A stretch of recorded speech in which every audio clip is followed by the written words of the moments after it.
Bonjour à tous, j'espère que vous allez bien. Alors, je fais une petite vidéo suite à la séance Trouve-toi toi-même. C'est la séance numéro 6. Et voilà, je vais sans doute partager l'écran après.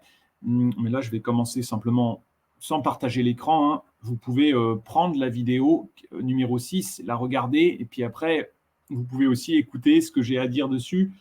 Euh, la vidéo, elle se divise en deux parties. La première partie, on a une conversation qui est intéressante avec André. C'est sur les 5 blessures de l'âme. Euh, et André, il dit quelque chose. Il dit, on ne peut pas avancer tant qu'on a des blocages. Les blessures de l'âme, elles nous emprisonnent.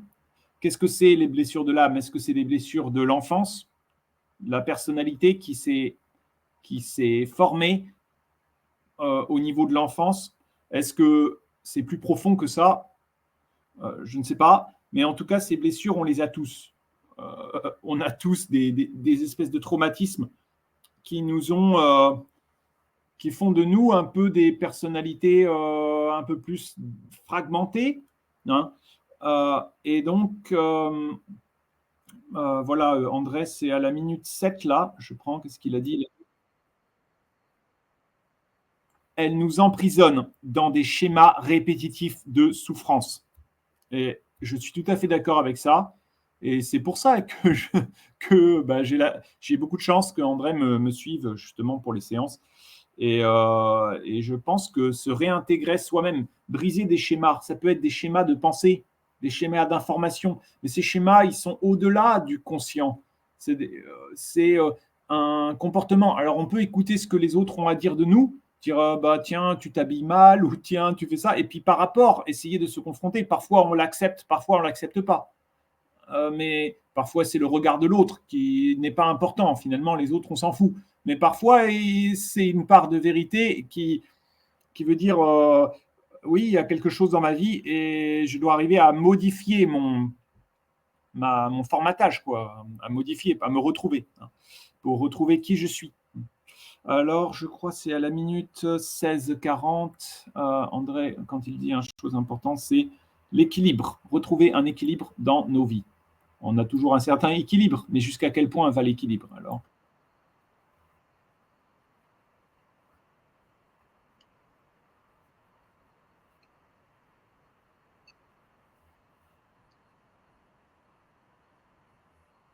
On n'est pas équilibré dans notre vie.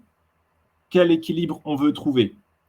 Euh, et là, c'est quelque chose, c'est la notion de présence active, dans le moment présent. Je suis dans le moment présent.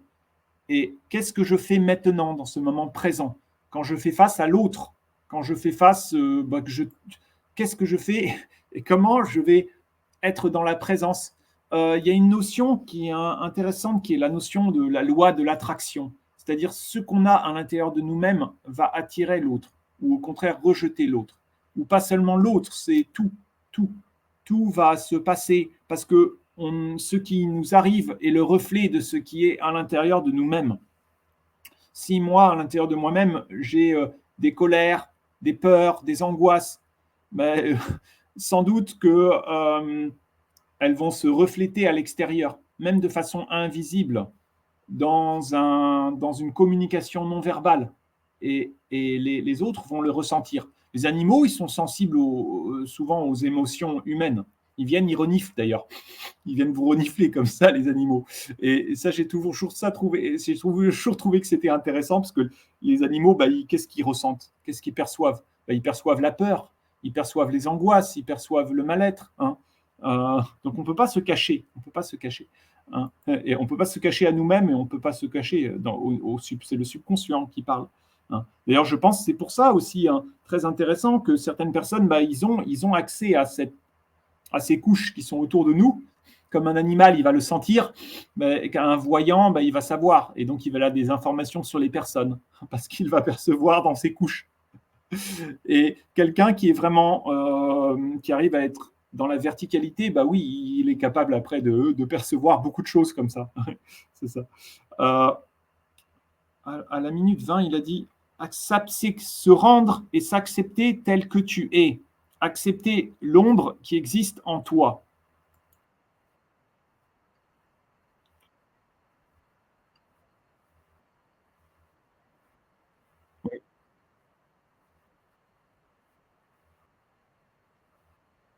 Oui, entrer dans l'ombre qui existe en toi, l'accepter. J'accepte que c'est une partie de moi-même. Et à ce moment-là, je fais la paix avec cette partie de moi-même. Et ça n'a pas d'importance. Toutes ces colères ou tous ces blocages que j'ai, mais en fait, je peux les laisser de côté et la lumière va pouvoir rejaillir. Et la lumière, c'est la verticalité. À la minute 27, André, il nous dit quelque chose d'intéressant. Il nous parle des deux outils qu'il a, lui, c'est-à-dire l'hypnose et le magnétisme, et que tout le monde a, en fait. Je pense que tout le monde exerce l'hypnose. Là, quand je vous parle, peut-être que je suis en train de vous hypnotiser, ou peut-être qu'au contraire, que j'utilise, c'est par les sentiments, par les non-verbales, de l'hypnose ou du magnétisme. Ce qui m'a intéressé, moi personnellement, je ne savais pas, c'est que le magnétisme vient de l'intérieur, et il fait rejaillir l'intérieur vers l'extérieur, et au contraire, l'hypnose, c'est la solution du soleil qui vient de l'extérieur vers l'intérieur. Et donc, ça correspond au yin et au yang, l'hypnose et le magnétisme. En fait, c'est deux outils qu'on a tous et qu'on utilise tous au quotidien. C'est les outils du langage non verbal. Voilà, ça, j'ai trouvé ça intéressant. À la minute 33, bon, il dit qu'il y a des gens qui sont plus facilement hypnotisables, ce qui est vrai. Il y a des gens qui sont plus sensibles que d'autres et que finalement, c'est des gens qui sont des personnes, peut-être j'en fais partie, sans doute, qui sont plus des éponges, ce qui est à la fois positif, à la fois négatif, c'est-à-dire que oui, je vais prendre plus, mais en même temps, je vais sans doute plus facilement relâcher aussi. Donc, c'est un mal comme un bien, ou un bien pour un mal, ou un mal pour un bien. Ça dépend si on voit le verre à moitié vide ou le verre à moitié plein. Bon, j'avance ça sur cette partie un peu. À la minute 41, j'ai noté aussi, que j'ai réécouté, écoutez les conversations, si ça vous intéresse, parce que c'est, bon, en tout cas, moi, je trouve que c'est intéressant. Je réfléchis plusieurs fois en m'écoutant, et même en m'écoutant moi-même, parfois. Voilà. Oui, alors moi, ce que je trouve intéressant par rapport aux 5 blessures de l'âme, c'est de te dire, est-ce que finalement on peut connaître quelle blessure et donc quel blocage on a? Et André, il dit oui, oui, il n'existe pas une personne qui ne connaît pas ses propres blocages. On est toujours capable de connaître ses propres blocages. Hein.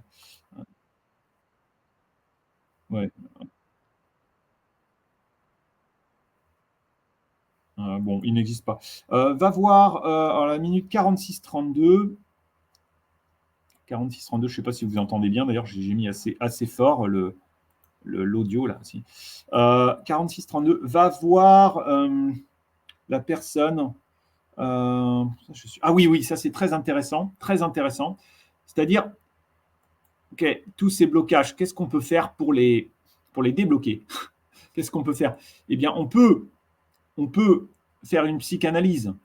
On peut parler, comme moi, là, je vous parle. Puis peut-être, c'est à vous de me parler maintenant. Puis on a un échange. On peut se confronter aux autres. On peut se confronter à soi-même. Hein. On peut réfléchir. C'est vrai. C'est vrai.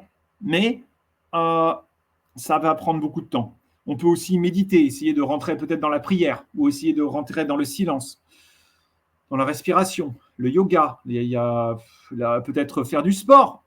Ça fait ressortir les colères ou les blocages qu'on peut avoir. Ça, c'est vrai. C'est la parole aussi. La parole ou le combat. Ça peut être physique.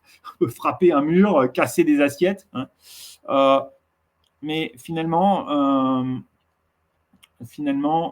eh bien, c'est de copier la structure du cerveau. Et ça, je trouvais ça intéressant. Il en a parlé à plusieurs reprises, Andrés, c'est-à-dire de pouvoir copier. Et je pense qu'il y a un mimétisme. Moi, je me suis toujours dit au début, quand j'ai dit, mais finalement, je regarde quelqu'un, il est capable d'utiliser une fourchette. Moi, je sais utiliser la fourchette. Je regarde quelqu'un, je vois comment il fait pour faire les mathématiques. Après, moi, je peux faire pareil. Hein. Je regarde quelqu'un, oh, il met sa cravate comme ça, je peux faire pareil. Donc, tout le monde peut tout faire, en fait. Il n'y a pas de différence. J'ai 2 bras, j'ai 2 jambes, donc tout le monde peut tout faire. Il y en a qui sont peut-être plus lents, chacun va à son propre rythme. En fonction de l'âge, les capacités, elles varient parce que le corps n'est pas le même. Mais tout le monde est remplaçable. D'ailleurs, moi, c'est un discours que j'ai souvent entendu qui ne me plaisait pas tellement quand je travaillais dans le cadre d'une entreprise. On me disait, tu sais, tout le monde est remplaçable. Donc, mon patron qui venait me dire ça, c'est pas très agréable. Mais il n'a pas tort, oui. Tu peux être remplacé par un autre humain, ou voilà, tôt ou tard, oui, c'est ça. Mais surtout, c'est de copier la structure du cerveau de l'autre. et c'est ce que André, il propose. C'est-à-dire que lui, je sentais, et c'est la première fois que je l'ai senti aussi fortement, donc je vais passer à la seconde partie de la vidéo, j'ai vraiment senti que par le non-verbal, il était capable, André, de rentrer et de me communiquer une structure neuronale au niveau du cerveau. J'ai vraiment senti ça. Donc c'était, bon, évidemment, je travaille avec lui et c'était vraiment étonnant. C'est vrai que moi, quand je vais, par exemple, utiliser le magnétisme, je regarde la personne, je me laisse aller. Et souvent, quelqu'un qui est sensible en face, il va sentir, ah ben je sentais que j'avais très chaud sur la tête, ou je sentais, oui, parce que il y a une action qui se passe et les énergies qui viennent, qui circulent. Et peut-être ça agit au niveau des neurones au bout d'un moment. Et c'est ça, et je le sens vraiment avec André. C'est un guide, un guide, un guide. Et le guide est intéressant. D'ailleurs, on discute à la minute. Oui, j'ai plusieurs questions d'ailleurs pour André. Bon, ça, je lui poserai la prochaine fois. Il dit d'ailleurs que le spiritisme est développé à partir de Mesmer. Ça, je suis assez étonné. Qu'il parle d'abord. Bon, il y a l'hypnose et le magnétisme. Et puis après, par la suite, il y a eu le spiritisme. Ça, c'est une question que j'ai pour André. Peut-être qu'il va y répondre sous la vidéo. Voilà. Bon, le guide, le fait d'avoir des guides. C'est la même chose lorsqu'on a une cérémonie d'initiation. En fait, cérémonie d'initiation, il y a des gens qui sont dans un groupe. Je pense qu'il y a un échange comme ça qui se passe au niveau des cerveaux et donc au niveau des connexions neuronales. Et donc, c'est le télépsychisme, c'est une forme de déblocage. Bon, c'est très intéressant. Évidemment, la science, elle étudie ces phénomènes, mais on les connaît mal encore. Oui, à 1.4, ouais, il parle un peu des mémoires de l'univers. Ça aussi, c'est aussi un point très intéressant à développer. C'est-à-dire qu'il existe plusieurs dimensions et que le temps n'est pas linéaire. Les champs morphiques, plusieurs dimensions. À 1 minute 04, Paul nous dit, André nous dit, on attire ce qu'on est de l'intérieur. Voilà. Donc, je vais passer à la deuxième partie de la vidéo, qui est là. Qui est la partie des soins. Hein. Donc alors, dans un premier temps, on a travaillé sur le rejet. C'était une première blessure de l'âme. Je dois vous dire que dans un premier temps, j'ai ressenti beaucoup de colère, une forme de colère, et j'avais des mémoires qui me revenaient un peu, peut-être de l'enfance, la colère cette colère, pour moi, comment dire, elle s'extériorisait par la jalousie. La jalousie, c'était une relation dans ma famille où d'un côté, il y avait mon père qui avait des attentes, mais qui allait me considérer d'une certaine façon, mais qui considère mon frère d'une autre façon, et lui-même. Puis en fait, très rapidement, très rapidement, je suis vraiment dans le non-jugement et dans le pardon. Parce qu'évidemment, j'aime mon père plus que tout. J'aime ma mère plus que tout, j'aime mon fils, j'aime ma femme, donc j'ai pas de haine finalement. Et très rapidement, la colère, elle est descendue. Donc ça, j'ai pas vraiment de colère. Donc ça, c'était la première partie, c'était une première étape, une première phase. Ça, c'est à la minute 1,22. Je vais peut-être partager un peu la vidéo, comme ça vous allez pouvoir l'écouter. Ça, c'était une première partie pour moi. Voilà. Partager, hop. je le fais en grand. Donc c'était à 1,29. Bon. Après, à ce moment-là, j'ai vraiment pensé à même peut-être parce que mon épouse est chinoise, et donc je pensais à mon grand-père chinois qui lui, en fait, il a connu beaucoup des moments difficiles dans sa vie, comme tout le monde, mais il a connu l'invasion japonaise. Après, il a connu la rééducation avec le grand bond en avant à l'époque maoïste. Et puis, c'est vrai que les Chinois, quand ils sont face à des difficultés, ils vont dire la colère, elle est rapidement mise de côté, elle est pardonnée, elle est oubliée. Parce qu'en fait, ça ne vaut pas la peine, tu vas juste te faire du mal. Mais d'un autre côté, je me dis, non, parfois c'est important de laisser exploser sa colère, parce que sinon, elle reste à l'intérieur de nous-mêmes. Donc voilà, bon, moi, j'avais un peu cette colère, mais bon, après, c'est parti assez rapidement. Dans un second temps, alors André, là, il a travaillé sur les différentes couches du corps. Ça, c'est très intéressant. Je ne sais pas si c'est des couches énergétiques, les corps énergétiques. Et là, j'ai ressenti de nouveau... je ressentais de nouveau la colère, d'ailleurs, je le dis, mais j'ai plus trop. Maintenant, j'essaie pendant la séance, j'avais des idées qui me venaient, je voulais noter. Puis maintenant que parce que je voulais vous le partager, maintenant que j'ai revu, bah, c'est un peu, j'ai plus trop de mémoire de tout ça. C'est un peu parti. Donc, bon. J'ai essayé de noter ce que je pouvais, mais bon, voilà. Dans un troisième temps, il y avait le fait de voir des points lumineux, un point lumineux, et de respirer par le point lumineux. Je trouve que c'est assez intéressant et c'est la lumière intérieure. Bon, ça, c'était intéressant. C'est surtout vers la fin où j'ai senti le début de quelque chose d'autre. Bon, tout au long de la séance, je sens toujours un peu mon dos qui chauffe, c'est le Kundalini. Moi, c'est quelque chose qui est assez normal pour moi. Mais là, vers la fin, bon, j'avais des lumières, je ne sais pas à quoi ça correspond. Ça, c'est André qui pourra le dire. Je voyais vraiment de la couleur verte, la lumière verte, je la percevais. C'est pas je la vois exactement comme on voit. Hein. Je vais arrêter le partage parce que finalement, c'est pas. Oui, je la percevais en fait. Je la percevais, cette lumière verte, puis un peu d'orangé, et sur la fin un peu de rouge, un peu de bleu, mais c'était surtout d'abord du vert très fortement et un peu d'orange. Je ne sais pas à quoi ça correspond, et je percevais comme de la lumière autour de moi qui explose avec plein de petits points noirs. Je pense que c'est positif tout ça, mais je ne sais pas exactement qu'est-ce que ça veut dire. À la fin de la vidéo, à 2 heures, c'est là où j'avais une petite frustration parce que je dois aussi chercher mon fils, faire d'autres choses. Et malheureusement, j'avais pas le temps. J'avais pas le temps parce que je devais aller chercher mon fils. J'avais mis la fin de séance, mon téléphone qui sonne. Et là, je sentais que j'étais arrivé à un point où, parce que vous savez, on a des ressentis, on a une sensibilité. Et dès lors qu'on a pu relâcher et être vraiment dans la verticalité, ça permet d'avoir ces ressentis qui sont la clairvoyance, la clairaudience, le clair-senti, on peut sentir avec les mains, les 5 sens en fait, hein, l'odorat, le goût, le clair touché, le clair.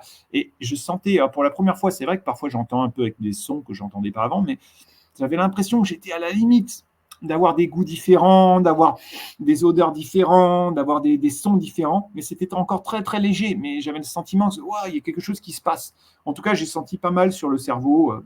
Voilà. Bon, donc j'étais un peu frustré en fin de vidéo et parce que ça m'a laissé mais en même temps, bon, c'est comme ça. C'est comme ça. Voilà. Bon, j'espère que ce que je vous dis est intéressant. Et je vous remercie d'avoir regardé cette vidéo. À très bientôt, les amis. Merci. Au revoir, à très bientôt.